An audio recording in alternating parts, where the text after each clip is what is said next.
question I want to ask for admin. I don't know if it might be worthwhile if you wanted to create a WhatsApp group for just all the students here.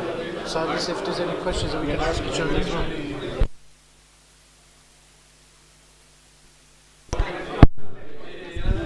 Brothers, if everyone can take your seats, please. Thank you. Brothers, please. If you haven't taken your tea, then please you can take afterwards. But let us start, please. Bring your tea with you as well. Awesome. Can we occupy space at the very front, please? Because this subject is something to be closer with the Sheikh, inshallah. Please. If you see voids, gaps, please do fill them.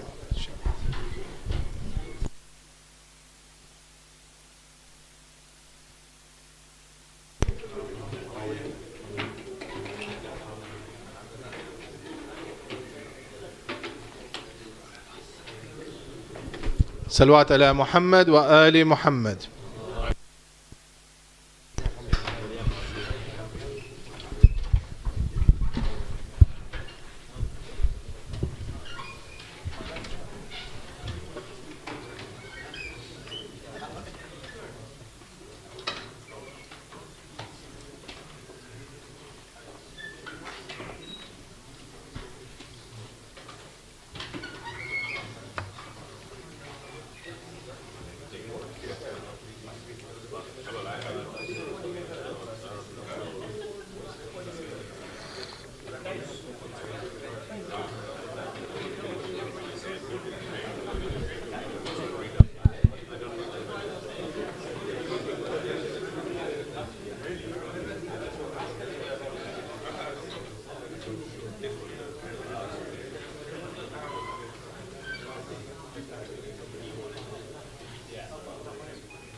بسم الله الرحمن الرحيم لا حول ولا قوة إلا بالله العلي العظيم الحمد لله رب العالمين وصلى الله على سيدنا محمد وآله الطيبين الطاهرين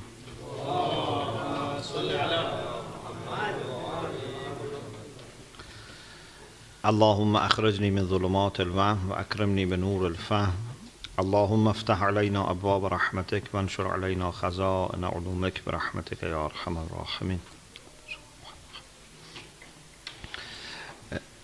Alhamdulillah, we are able to resume our series on Akhlaq based on the book Lessons on Islamic Morals. As you remember, we said there are 4 types of relations that we need to study.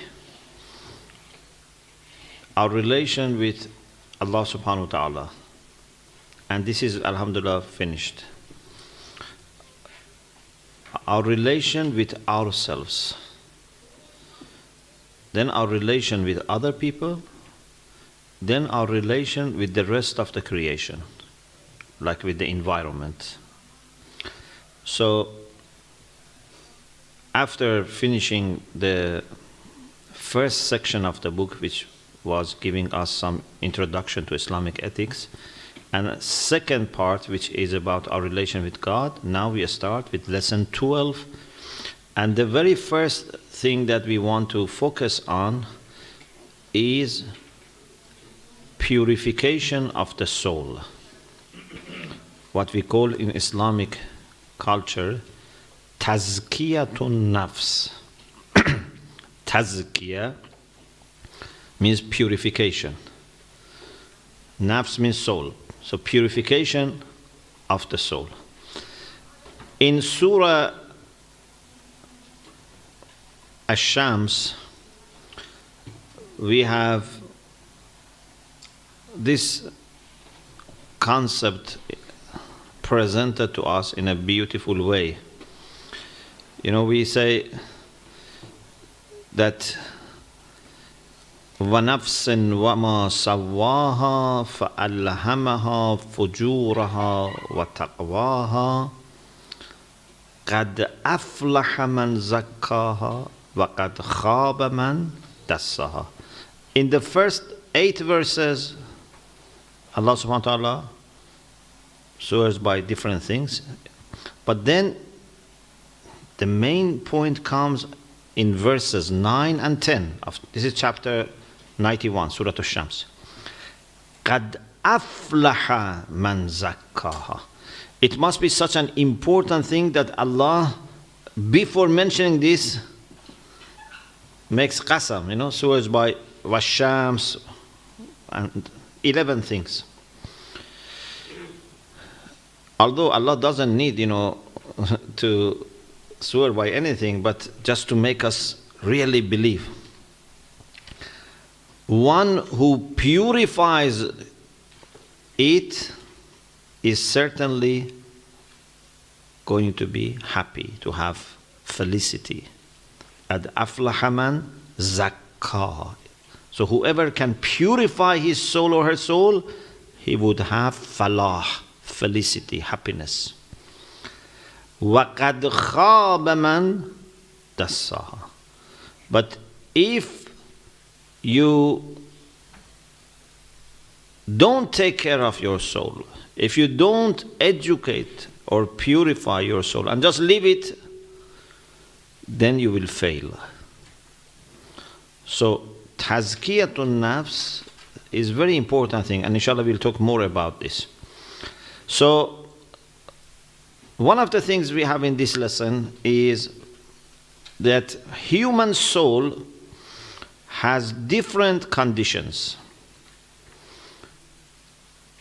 If something was fixed, it doesn't make sense then to talk about purification of it. For example, we don't talk about purification of the soul of animals or purification of vegetables. Yeah? Because they are fixed. But human beings have different conditions.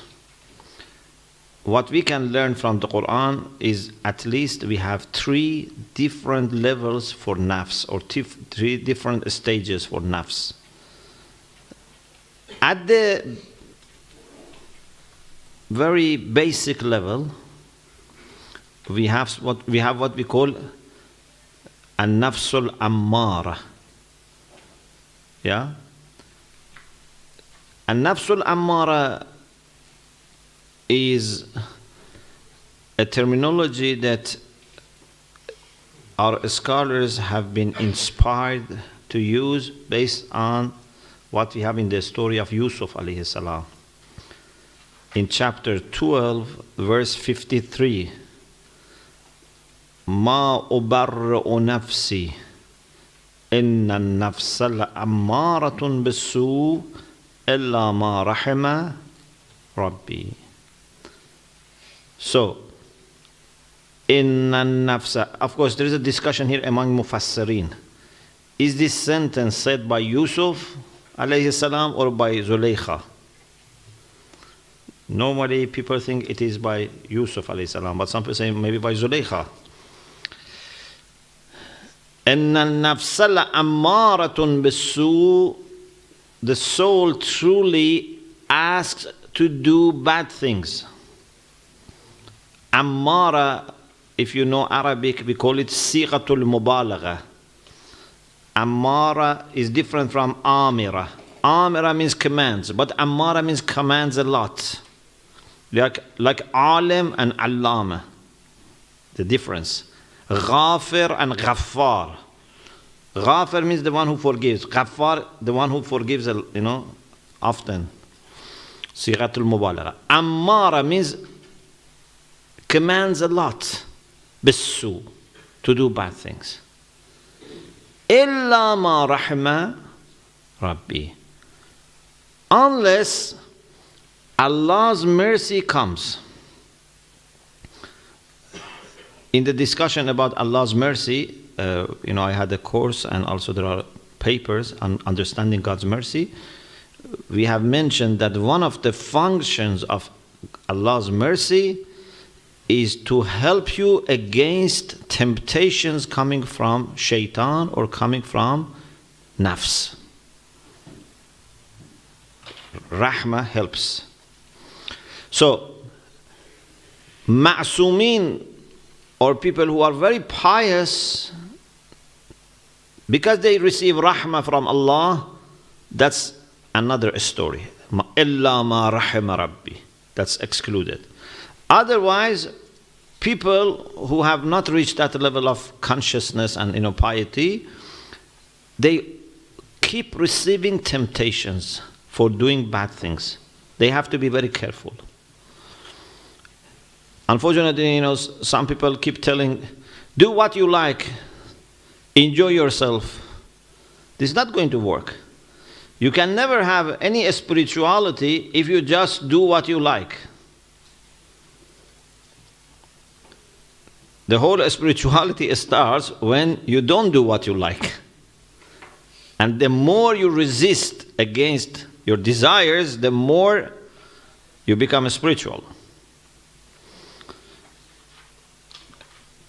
Sometimes I have told this story in some of the lectures. I don't know if you have heard this story, that in the time of Imam Sadiq alayhi salam, there was a person that had some power. He could tell secrets. And people love such people. If you bring greatest alim and you bring someone who can tell secrets, everyone goes to the one who can get secrets. They leave the alim alone. Yeah? Or if someone can, read your mind, they will go to that person. So, many people were amazed and they gathered around this person. And he had also no faith. He was not a Muslim, he was not a believer. And people, somehow were also starting to doubt. If a unbeliever can, have such power, why we need to have faith? So Imam Sadiq alayhi salam asked him, how did you get this power? He said, whatever I desired, I resisted. I didn't go after it. For example, it was very hot. I had desire to go to a cool place. I didn't go. Or I had desire to have a cold drink. I didn't have it. Or for example, there was delicious food. I didn't take it. So I always resisted against my desires. And if you can do this, you can also get a special power. If you do this for just a few months, then you can get this very powerful. Imam Sadiq alayhi salam said, do you desire to become a Muslim? He said no. So Imam said, then you have to become Muslim. So when he became a Muslim, then he said, now I don't see anything. My power has gone. And then Imam said, because you had no faith and you were struggling, your reward was that power. But now your reward is saved for your akhirah. So, we are not that much interested in getting these powers. Although people might be very excited if they know someone has this power, but for us this is not important. And our scholars say very rightly and wisely that if someone tries to be pious and spiritual so that he can have good dreams or can inform people about secrets, this is shirk. Yeah? This is not really serving Allah subhanahu wa ta'ala if you are interested in such things. These things may happen on your way towards Allah subhanahu wa ta'ala. Like, you are traveling to a very important place. On your way, some beautiful sceneries may come. You should not be distracted. Unfortunately, some people get distracted and become busy with these things. You should keep moving.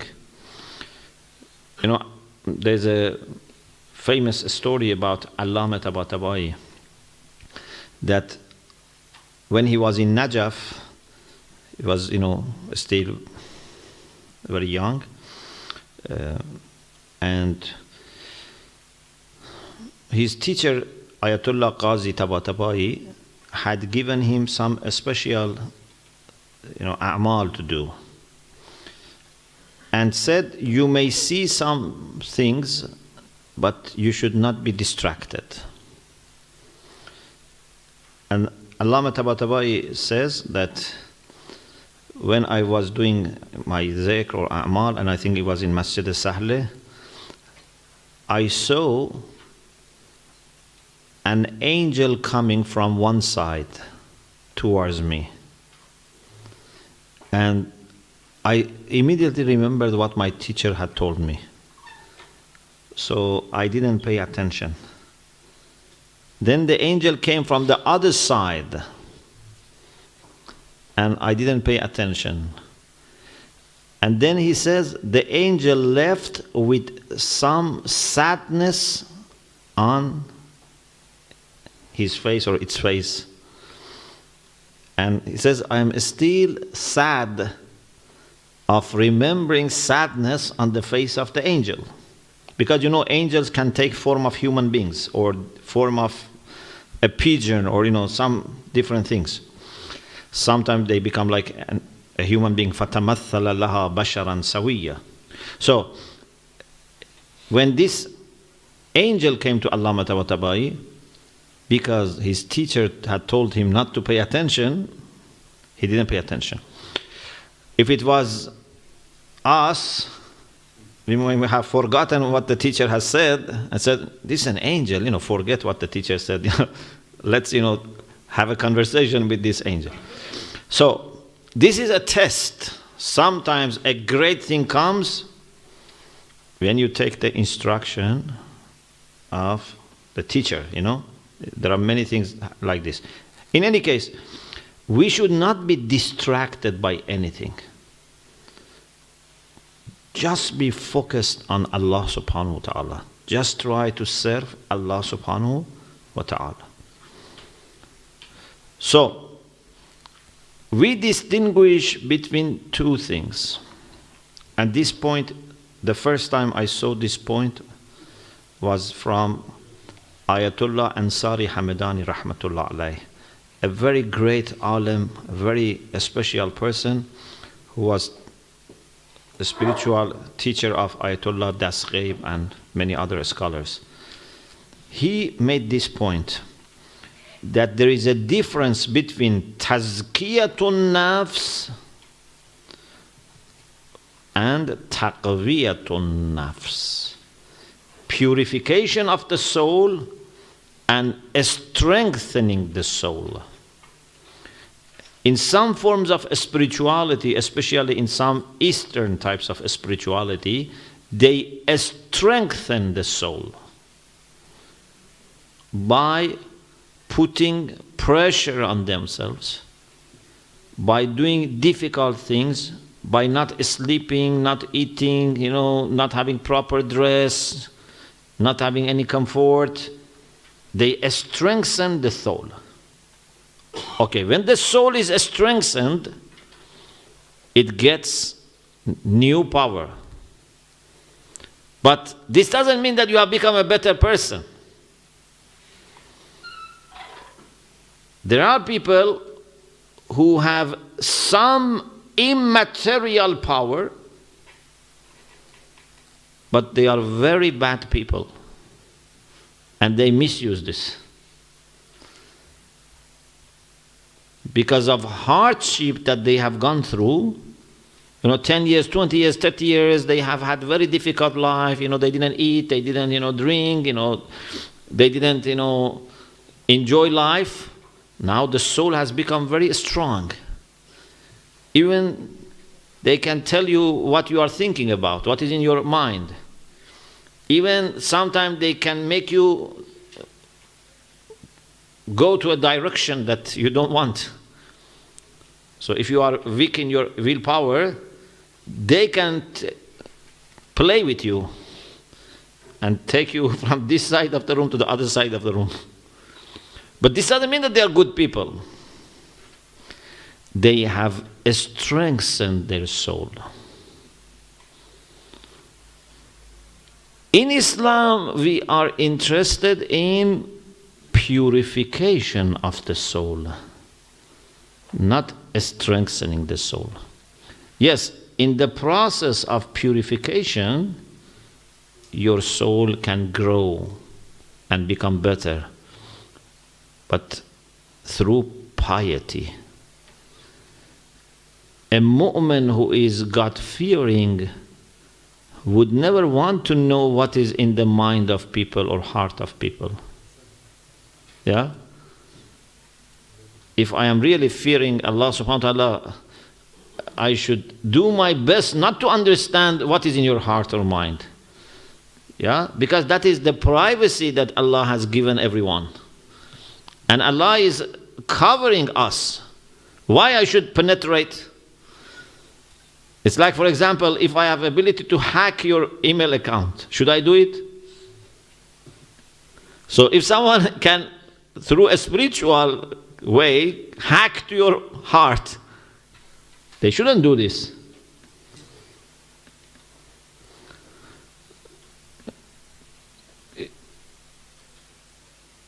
One of the very difficult things that happen to some people in their spiritual journey is when they reach the point that they can see the realities of people.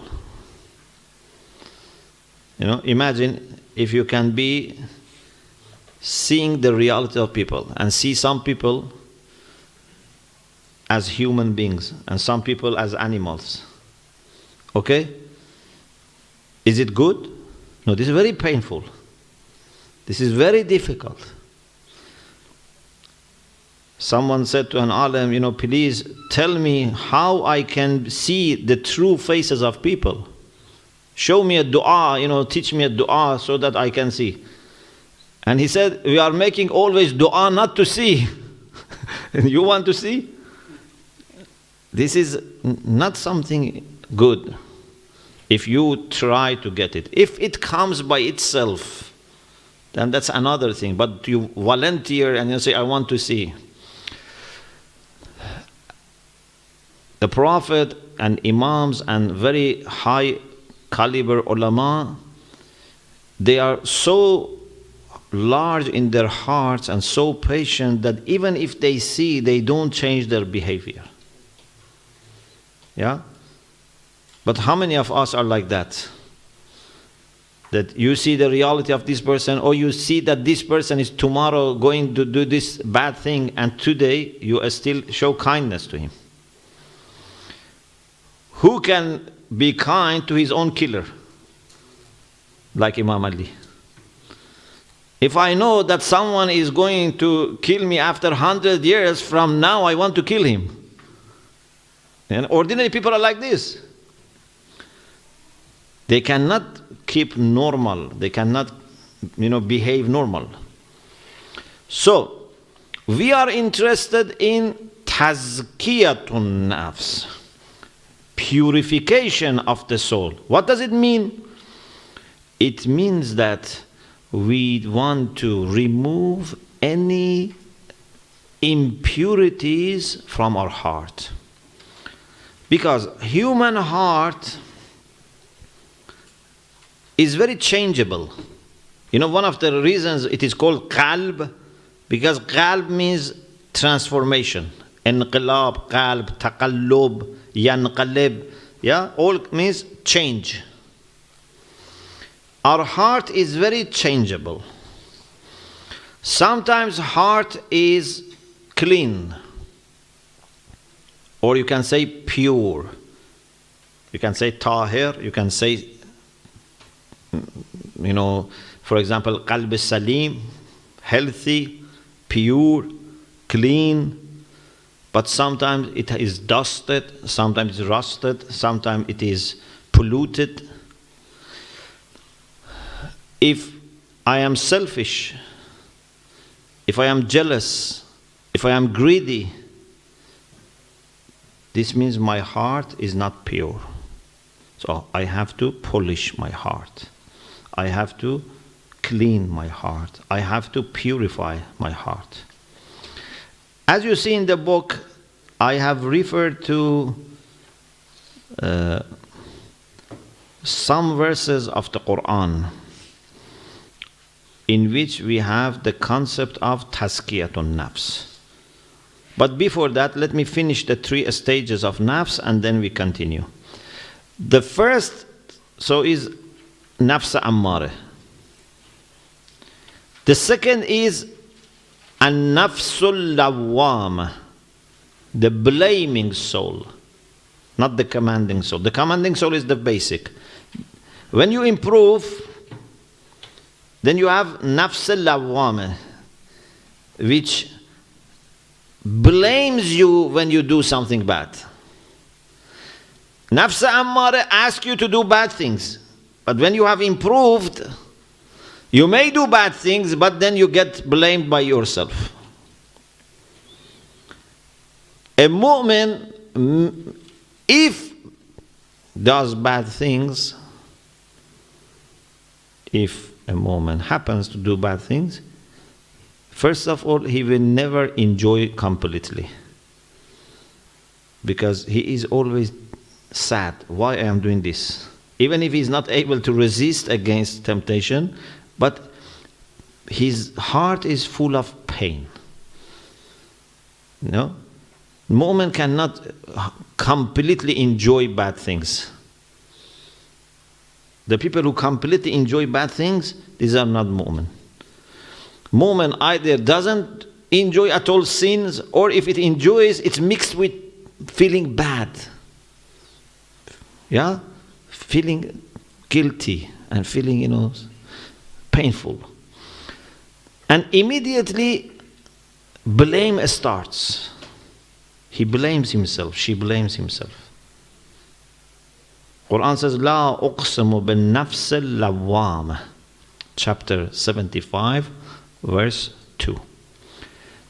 After nafs al-lawwama, then we have a higher level, which is an-nafsul mutma'inna, the tranquil or confident soul. Ya ayyatuha an-nafsul mutma'inna irji'i ila rabbika radiyatan mardiyya. Chapter 89, verses 27 to 30. Nafsul mutma'inna is the soul which is purified and it's remembering Allah subhanahu wa ta'ala, therefore has tranquility. Because ala bi dhikrillahi tatma'innul qulub. Yeah? الذين آمنوا وتطمئن قلوبهم بذكر الله ألا بذكر الله تطمئن القلوب. With remembrance of Allah, hearts can become tranquil. When this becomes a permanent quality, established quality, then you have nafsul mutma'inna. Other people maybe experience this on and off, but when it becomes established, then you have tranquil soul. Ya ayyatuha nafsul mutma'in. So this soul is not doing anything bad, so that can be blamed. Okay, now let's talk about tazkiyatun nafs. Ibrahim and Ismail alayhim as-salam, when they were raising the foundations of Kaaba, because Kaaba was not built for the first time by Ibrahim alayhi salam. Kaaba was before. Inna awwala baytan wudi'a lin-nas lalladhi bi Bakkata mubarak. This is the very first house built for humanity. House of God is also house of people. Yes? So, but it was ruined. So, Ibrahim alayhi salam and Ismail, started restoring Kaaba. وَإِذْ يَرْفَعُ إِبْرَاهِيمُ الْقَوَاعِدَ مِنَ الْبَيْتِ وَإِسْمَاعِيلُ. They were raising the foundations. So the ruins were there, but they were making the walls. At that time, they made some du'as, which are very important. One dua is, they say to Allah, تَقَبَّلْ مِنَّا. Please accept this. And this is a very great dua, that whenever you do something, you have to be concerned about whether this is going to be accepted or not. Even if you are a prophet and you are making the house of Allah, still you cannot say this is going to be accepted. This shows their humbleness, you know. They are prophets and they are asked by Allah and they are making the house of Allah. Is there anything better than this? But still they don't know whether, because acceptance is not only based on what you do, acceptance is based on your intention, your sincerity. إِنَّمَا يَتَقَبَّلُ اللَّهُ مِنَ الْمُتَّقِينَ. I can give you a cup of water and be accepted. I can make 10 mosques and rejected. Yeah, you cannot judge by what I am doing. It's a matter of sincerity. So they ask Allah, تَقَبَّلْ مِنَّا. Another thing that they asked Allah subhanahu wa ta'ala was to show them the rituals.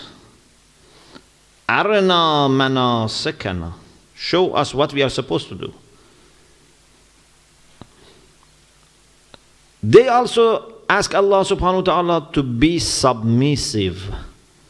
وَجَعَلْنَا مُسْلِمَيْنِ لَكَ. We want to be submissive to you. وَمِنْ ذُرِّيَّتِنَا أُمَّةً مُسْلِمَةً لَكَ. They were very also far-sighted, and at the same time that they were humble, but they were ambitious. You know, you can be humble and ambitious, and you can be arrogant and not ambitious. These are two different things. Okay? So, I can say to Allah subhanahu wa ta'ala that what I do is not important, is not special. But I expect you to give me a lot. Not because of what I have done, but because I know your mercy. I know your love. I know your treasures. So, they said, وَمِن ذُرِّيَّتِنَا أُمَّةً مُسْلِمَةً لَكَ. Please, in our progeny also put a nation who would be submissive to you. So, it's ambitious because still they don't have any progeny, but they are thinking about a nation to come. And you know, it is interesting in Genesis, if you start studying Genesis from chapter 16 to 21, you see Allah has promised in Genesis to Hagar and Abraham that he would have a nation through Ishmael. Even there is a mention of 12, princes or 12, leaders.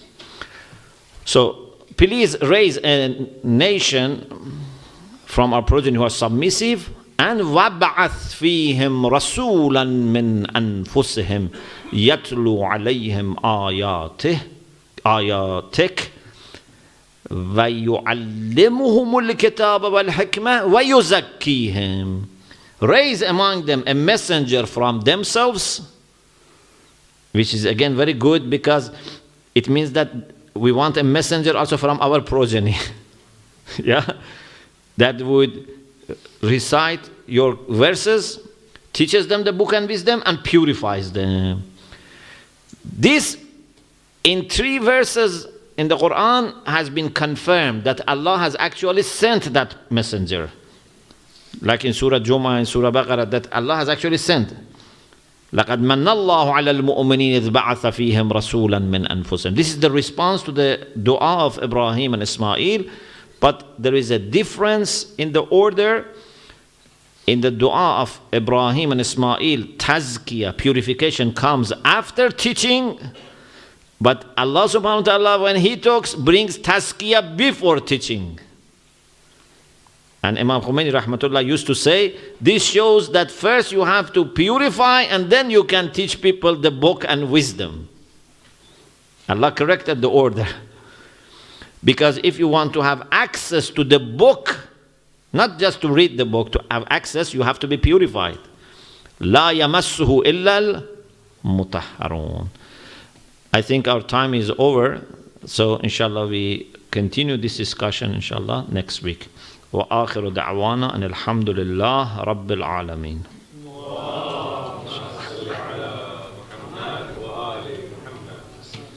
You're welcome. أحسنتم. Only 2 questions, and then we finish. Doesn't mean that if questions are not covered this week, you can't ask next week. Al-Tafur? Assalamu alaikum. They are all in the book. Yeah. So,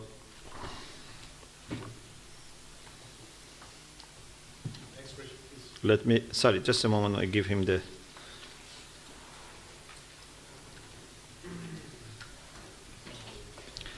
For example, Surah Baqarah, verse 151, Tazkiyah comes before Ta'lim. Also, Surah Jum'ah, chapter 62, verse 2. هو الذي بعث في الأمين رسول. Also, Surah Ali Imran, verse 164.